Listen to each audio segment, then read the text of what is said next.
quân giải phóng chào quý vị và các bạn. Khi dư âm Tết Mậu Thân 1968 còn làm rung chuyển cả thế giới, thì ở một thung lũng heo hút sát biên giới Việt, Lào, một ván cờ chiến lược khác đã âm thầm bước vào cao trào. Người Mỹ tin rằng họ đang nắm trong tay một pháo đài bất khả xâm phạm, hàng rào điện tử, hệ thống cảm biến hiện đại, bãi mìn dày đặc và hỏa lực đủ sức biến cả thung lũng thành biển lửa chỉ trong vài giờ.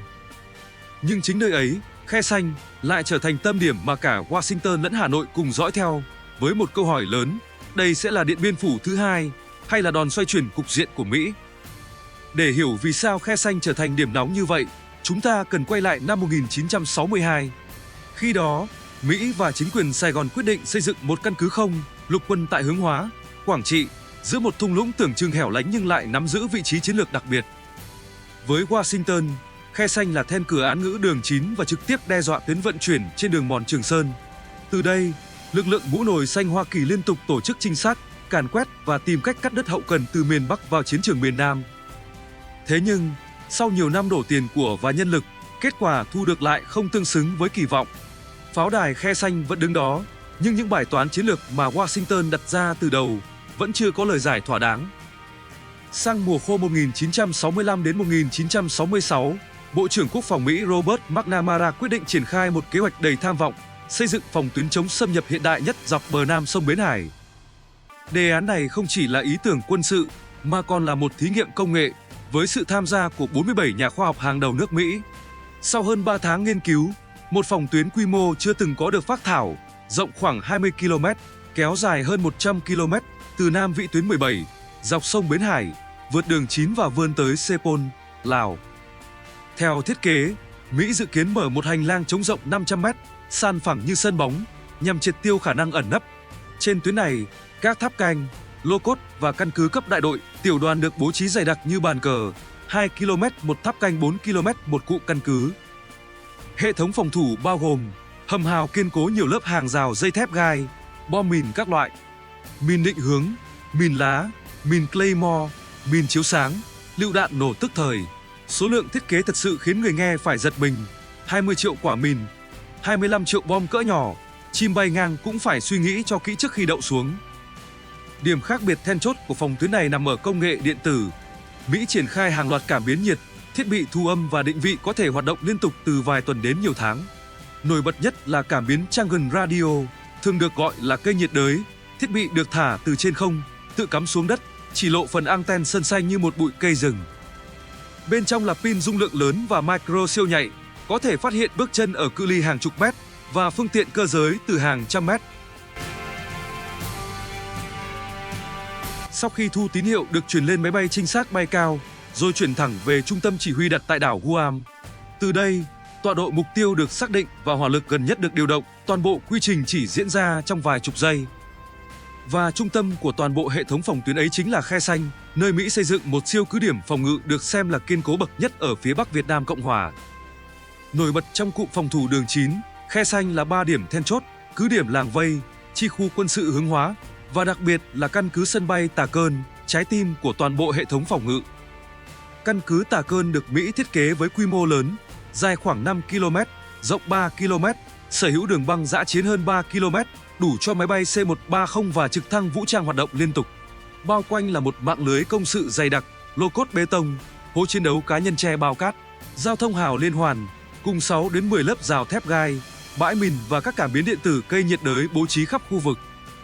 Cả hai phía đều âm thầm chuẩn bị cho một chiến dịch quy mô lớn. Về phía Mỹ, từ năm 1967, quân đội đã tiến hành giải tỏa dân cư quanh khu vực phi quân sự vĩ tuyến 17 để tạo vùng chống dễ kiểm soát. Việc này diễn ra đúng mùa thu hoạch ở Quảng Trị, gây nhiều xáo trộn cho đời sống dân cư, nhưng phía Mỹ coi đó là điều kiện cần cho một khu vực tác chiến. Theo tính toán của Washington, muốn buộc đối phương đưa lực lượng chủ lực vào trận, cần một mồi nhử đủ lớn. Khe Xanh được chọn cho vai trò ấy. Kế hoạch mang tên chiến dịch Scotland, với mục tiêu kéo đối phương vào một trận đánh quy ước, nơi Mỹ tin rằng ưu thế hỏa lực sẽ phát huy tối đa. Từ ngày 1 tháng 11 năm 1967 đến ngày 31 tháng 3 năm 1968, Khe Xanh trở thành tâm điểm theo dõi đặc biệt. Tại Nhà Trắng, Tổng thống Lyndon Johnson thậm chí cho dựng mô hình địa hình Khe Xanh ngay trong phòng họp để cập nhật diễn biến hàng ngày. Trong toàn bộ vành đai thép nối miền Bắc, miền Nam và hướng sang Lào, bên cạnh các căn cứ như Cửa Việt, Cồn Tiên, Đông Hà, Cam Lộ thì Khe Sanh là điểm được kỳ vọng nhất. Với giới hoạch định chiến lược Mỹ, nơi đây được xem như một nam châm chiến lược nếu hút được lực lượng chủ lực đối phương. Họ tin rằng có thể tận dụng ưu thế hỏa lực để xoay chuyển cục diện, tạo nên một Điện Biên Phủ đảo chiều theo cách của riêng mình. Tại Washington và Sài Gòn, các tài liệu về trận Điện Biên Phủ 1954 được nghiên cứu kỹ lưỡng. Giới hoạch định chiến lược Mỹ cho rằng Khe Sanh sở hữu những lợi thế vượt trội so với các pháo đài từng xuất hiện trong lịch sử. Hệ thống hỏa lực mạnh, phòng ngự kiên cố và đặc biệt là khả năng chi viện hỏa lực từ xa. Mỗi ngày, các đợt không kích B-52 được triển khai liên tục. Không quân, Hải quân và Thủy quân lục chiến Mỹ huy động hơn 2.000 máy bay, với cường độ lên tới 500 lượt xuất kích ngày, hoạt động cả ngày lẫn đêm, kể cả trong điều kiện tầm nhìn bằng không. Khe Sanh vì thế trở thành một trong những cụm hỏa lực tập trung dày đặc nhất thời điểm đó. Ở chiều ngược lại, từ năm 1967, trong quá trình chuẩn bị cho tổng tiến công và nổi dậy Tết Mậu Thân 1968, Hà Nội xác định cần tiến hành song song một chiến dịch mở đường. Mục tiêu là thu hút và giam chân lực lượng cơ động của đối phương, đặc biệt là các đơn vị tinh nhuệ của quân đội Hoa Kỳ, tạo áp lực tại một hướng chiến lược then chốt, qua đó hỗ trợ cho toàn bộ chiến trường miền Nam. Hướng đường 9, Khe Sanh được lựa chọn làm trọng điểm. Ngày 6 tháng 12 năm 1967, Quân ủy Trung ương và Bộ Quốc phòng quyết định thành lập Bộ Tư lệnh Chiến dịch Đường 9, Khe Sanh, do Thiếu tướng Trần Quý II làm tư lệnh, Thiếu tướng Lê Quang Đạo làm chính ủy mặt trận. Nghị quyết của Quân ủy yêu cầu trong xuân, hè 1968 phải từng bước làm suy yếu một bộ phận quan trọng lực lượng đối phương, buộc quân Mỹ và Việt Nam Cộng Hòa bị kéo ra trục đường 9, từ đó phá vỡ thế phòng ngự, mở hướng phát triển chiến trường xuống Trị Thiên, Huế. Trên bản đồ quân sự, Khe Sanh được phía Mỹ ví như một chiếc mỏ neo chiến lược. Căn cứ này kiểm soát khu vực gần đường mòn Hồ Chí Minh, đồng thời là mắt xích then chốt trong hàng rào điện tử McNamara. Chừng nào Khe Sanh còn đứng vững, thì tuyến chi viện chiến lược vào miền Nam vẫn luôn đối mặt với nhiều khó khăn và tổn thất. Để đối phó, phía Việt Nam Dân Chủ Cộng Hòa đã huy động lực lượng quy mô lớn.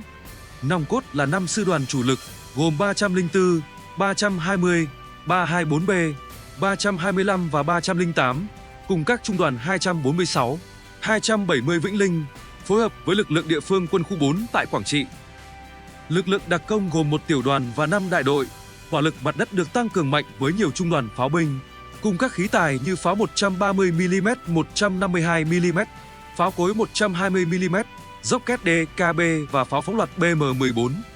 Phòng không có 3 trung đoàn, bố trí hàng trăm khẩu pháo 37 và 57mm để đối phó không kích. Lần đầu tiên, lực lượng xe tăng, thiết giáp cũng được đưa vào chiến dịch, với tiểu đoàn 198 trang bị xe tăng PT-76. Bên cạnh đó là các đơn vị công binh, vận tải, trinh sát, thông tin và lực lượng bảo đảm kỹ thuật, tạo nên một hệ thống hậu cần, tác chiến tương đối hoàn chỉnh. Đây là lần đầu quân đội Việt Nam Dân Chủ Cộng Hòa chuyển từ lối đánh chủ yếu dựa vào bộ binh sang tác chiến hiệp đồng binh chủng quy mô lớn, kết hợp pháo binh, thiết giáp, đặc công và bộ binh. Một bước thử nghiệm táo bạo, mang ý nghĩa bước ngoặt cho các chiến dịch sau này. Đến cuối tháng 11, các đơn vị đã cơ động tới khu vực tập kết, chỉ còn cách mục tiêu khoảng 70 km về phía Tây. Kế hoạch tác chiến được xác định rõ, 2 hướng tiến công, trong đó hướng Tây là mũi chủ lực, còn hướng Đông là mũi phối hợp quan trọng, cùng tạo thế bao vây Khe Sanh.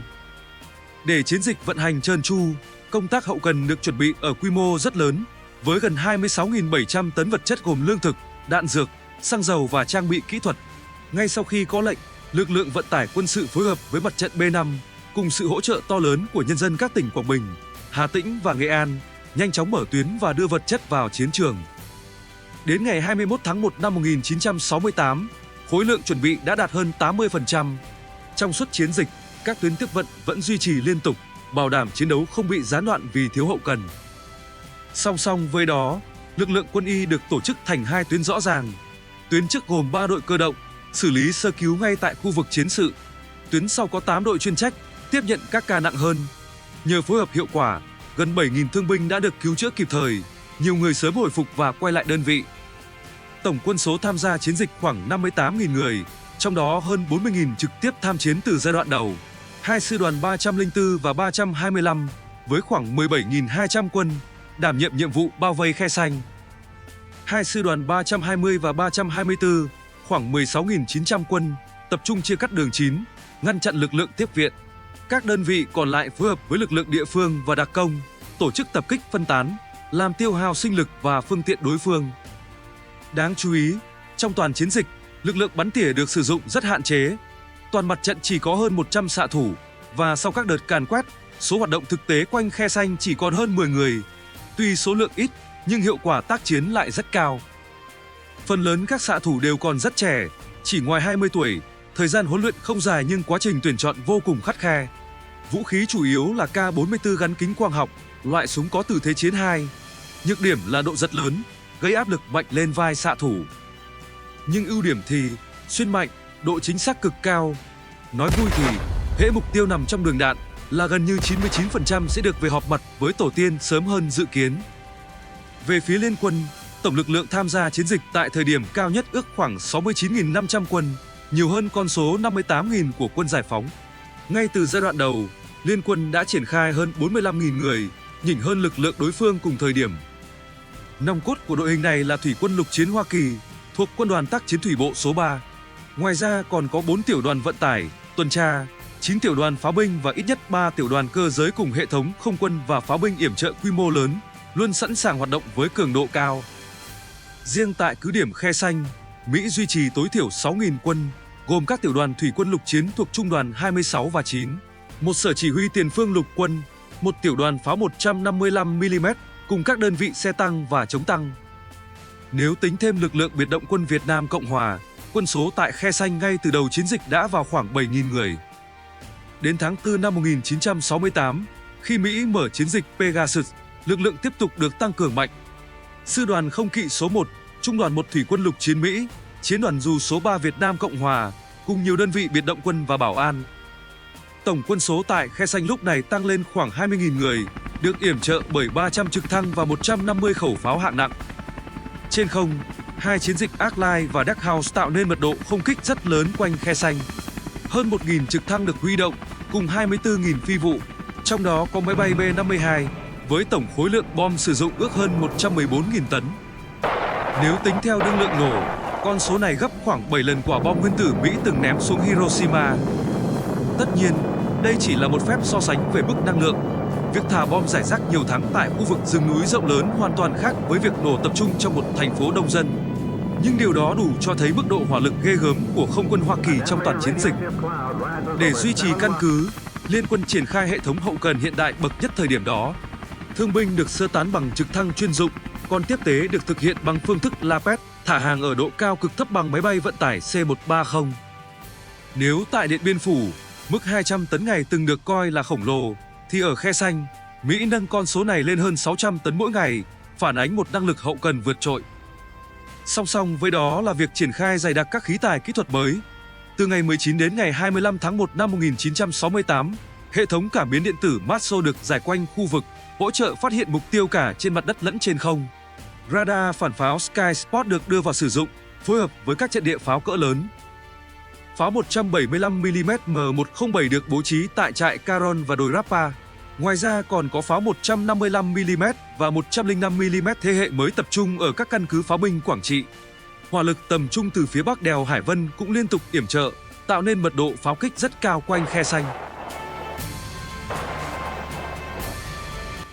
Không chỉ dựa vào hỏa lực, phía Mỹ còn tiến hành tâm lý chiến, giải truyền đơn và kêu gọi chiêu hồi, với những hình ảnh đời thường nhằm tác động đến tinh thần đối phương.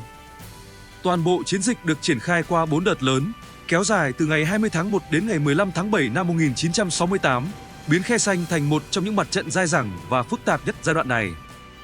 Đợt 1 chính thức mở màn rạng sáng ngày 20 tháng 1 năm 1968 bằng các trận đánh quanh cao điểm 881, gồm 881 Bắc và 881 Nam. Cao điểm 881 Nam do tiểu đoàn 1, Trung đoàn 3 Thủy quân lục chiến Hoa Kỳ phòng thủ. Ngay trong những giờ đầu, một đơn vị thủy quân lục chiến Mỹ khi cơ động gần khu vực này đã rơi vào thế bị tập kích, chịu thương vong và gián đoạn đội hình, báo hiệu một giai đoạn giao tranh khốc liệt sắp bắt đầu quanh Khe Xanh. Trước sức ép ngày càng lớn, lực lượng Mỹ buộc phải rút lên các cao điểm để cố thủ.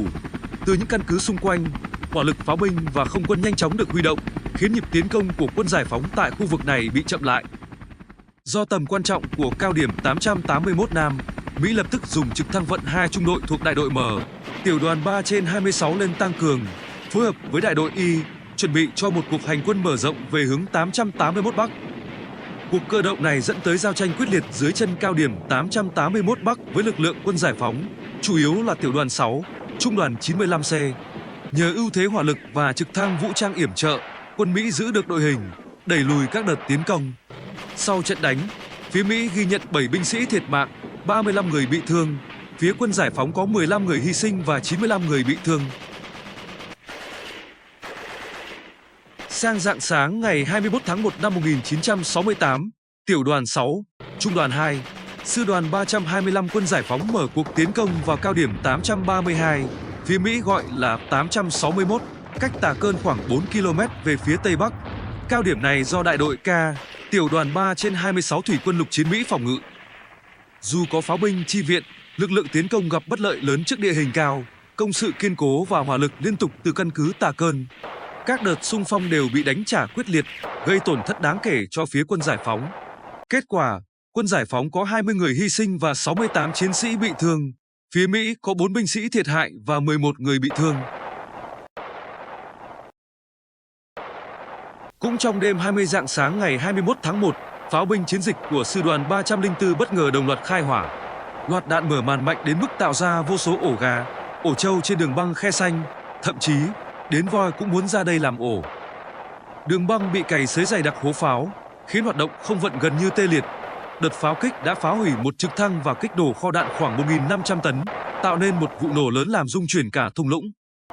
Nhà báo Mỹ Michael McLear sau này mô tả, rạng sáng ngày 21 tháng 1 năm 1968, pháo tầm xa bắn với độ chính xác gây choáng váng.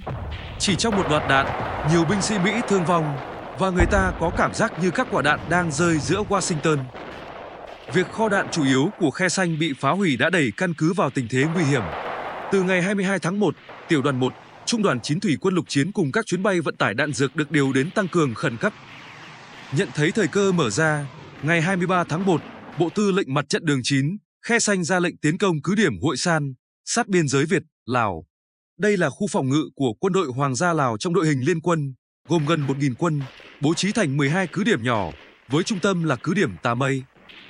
Để bảo đảm ưu thế trong trận mở màn, ngoài trung đoàn 24, sư đoàn 304, Bộ Tư lệnh chiến dịch tăng cường thêm một đại đội xe tăng lội nước PT-76, một đại đội công binh, lực lượng địa phương cùng các cán bộ địch vận của Pathet Lào, lực lượng có mối quan hệ phối hợp chặt chẽ với cách mạng Việt Nam trong khu vực. 19 giờ ngày 23 tháng 1 ngay sau loạt pháo bắn chuẩn bị, bộ binh và xe tăng đồng loạt tiến công. Nhờ thiết giáp yểm trợ trực tiếp, các mũi nhanh chóng mở cửa đột phá, thọc sâu chia cắt, đánh thẳng vào sở chỉ huy, làm tê liệt toàn bộ hệ thống phòng ngự của quân đội Hoàng gia Lào tại Hội San. Đến 8 giờ sáng, căn cứ Tà Mây và toàn bộ khu phòng ngự Hội San bị kiểm soát. Phần lớn lực lượng đồn trú, gần 1.000 quân, bị bắt giữ hoặc bị loại khỏi vòng chiến, chỉ một số ít rút được về làng vây. Phía quân giải phóng chịu tổn thất 29 người hy sinh và 54 người bị thương, một kết quả được đánh giá là rất hiệu quả so với quy mô trận đánh. Ngay trong đêm ngày 23 tháng 1, sư đoàn 320 tiếp tục triển khai thế trận chia cắt. Các tiểu đoàn thuộc trung đoàn 64 và lực lượng tăng cường bố trí pháo, súng cối tại Động Mã, Cù Đinh và cao điểm 182, sẵn sàng chặn các lực lượng Mỹ từ đường 9 ra ứng cứu. Sau hơn 4 ngày giao tranh, đến ngày 28 tháng 1, tuyến đường 9 bị cắt đứt hoàn toàn. 10 xe quân sự bị phá hủy, 2 xe tăng bị loại khỏi vòng chiến, hơn 200 binh sĩ Mỹ bị tổn thất. Thế bao vây Khe Sanh vì vậy được siết chặt, tạo điều kiện thuận lợi cho các sư đoàn 304 và 325. Đổi lại, phía quân giải phóng cũng chịu tổn thất đáng kể với gần 100 người hy sinh và hơn 100 người bị thương. Song song với tác chiến trên bộ, lực lượng đặc công hoạt động hiệu quả trên hướng biển. Từ ngày 20 đến ngày 22 tháng 1, đoàn đặc công 126 phối hợp lực lượng địa phương đánh chìm 6 tàu vận tải tại khu vực Đông Hà, làng Xuân Khánh. Tiếp đó, trong các ngày 26 đến ngày 28 tháng 1, đặc công Hải quân tiếp tục đánh phá, loại khỏi vòng chiến thêm 3 tàu quân sự trên tuyến Đà Nẵng, Cửa Việt, từng bước hình thành thế phong tỏa cảng Cửa Việt, góp phần cô lập Khe Sanh từ phía biển. Ngày 5 tháng 2, quân giải phóng tiến công cứ điểm 861A của Mỹ. Dù đột phá được tuyến đầu, đòn đánh chưa đạt mục tiêu do hệ thống phòng thủ điện tử và hỏa lực dày đặc của đối phương. Tuy nhiên, sang ngày 6 tháng 2, 11 xe tăng PT-76 được tung vào phối hợp bộ binh đánh vào khu doanh trại đặc nhiệm Mỹ ở Tây Nam căn cứ. Đòn tiến công bằng thiết giáp diễn ra bất ngờ, khiến khu vực này nhanh chóng bị phá vỡ, đánh dấu bước leo thang mới trong cục diện chiến trường Khe Sanh. Sau khi làm chủ Hội San, đánh chiếm Hướng Hóa, đồng thời gây tổn thất nặng cho lực lượng Mỹ trên đường 9 và khu vực Cam Lộ, cục diện chiến trường đường 9, Khe Xanh bắt đầu nghiêng về quân giải phóng.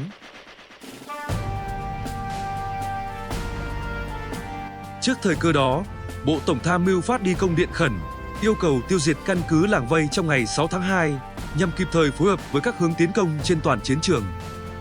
Những diễn biến then chốt của trận Làng Vây sẽ được quân giải phóng gửi tới quý vị và các bạn trong tập tiếp theo. Nếu thấy video hữu ích, đừng quên nhấn like, chia sẻ và đăng ký kênh để ủng hộ đội ngũ sản xuất. Các video liên quan đang hiển thị trên màn hình. Mời quý vị nhấp vào để theo dõi ngay. Xin chào và hẹn gặp lại!